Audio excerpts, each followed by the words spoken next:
Sabihin niyo, 7 lang tayo lagi ang ganyan. Tayo, bilisan mo ang tawag ka. Sir, rapid po.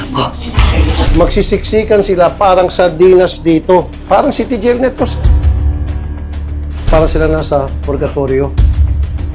20 pinagkasya mo rito. Ma'am, huwag kang tumulong kay mata. Hindi ka ng konsensya.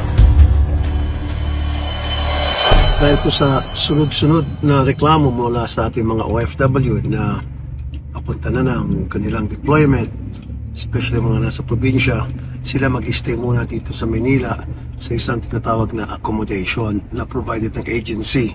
Maraming mga reklamo na sinisira ang gate paggabi, hindi rin maganda yung sitwasyon nila, yung kwarto nila, wala raw kama, sa sahig lang sila umihiga, wala raw maayos na kubeta, walang locker, marumi, etc. Kaya magagawa tayo ng random inspection. Paliguan. Kung paliguan, saan yung shower? Dito lang po, sir. Hindi pwede. See? Tulad nito, tabo-tabo. Bakit tabo-tabo? Dapat may shower. Tapos, tingnan mo, wala man lang toilet seat. So, anong gusto mo mangyari? Naka-squat? Dapat yung may toilet seat, ma'am. Dapat yan, mayroong flush. Tapos butas-butas yung bubong. Ano po ito dito, sir? CR din po, additional na CR po. Okay. Dito mo, sir, walang toilet seat, walang flush. Apo. For the convenience po of your client, Sige po, dapat yung may flush. Sige po. Tapos butas pa yan. O pwede silang mabusuhan dito. May pinto ba ito? Apo. Kasi po babae lang po dito eh. Kahit na, sir, so walang pinto, kita dito. Lagyan mo ng pinto. Kasi kung walang pinto, kita mo open o screen.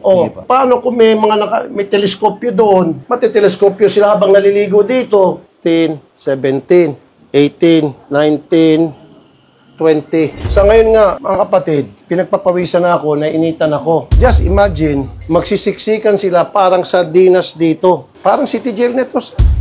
Sardinas. Pasensya na po. Tapos wala sila mga cabinet. This is too much. Ma'am, pasensya na kayo para sa inyo po ito. Kasi maraming mga ganito na inaapi kayo Pinagkakitaan kayo and yet hindi maayos yung trato sa inyo. Kung hindi dahil sa inyo, wala naman silang, wala silang hanap buhay. Dapat alagaan nila kayo. Naku po, delikado ito. Ma'am, wag to. Papalis ko po yan po.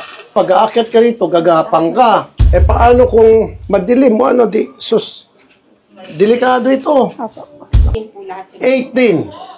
Na parang ang trato niyo para sila mga preso, daig pang preso. Ma'am, pasaran niyo ito.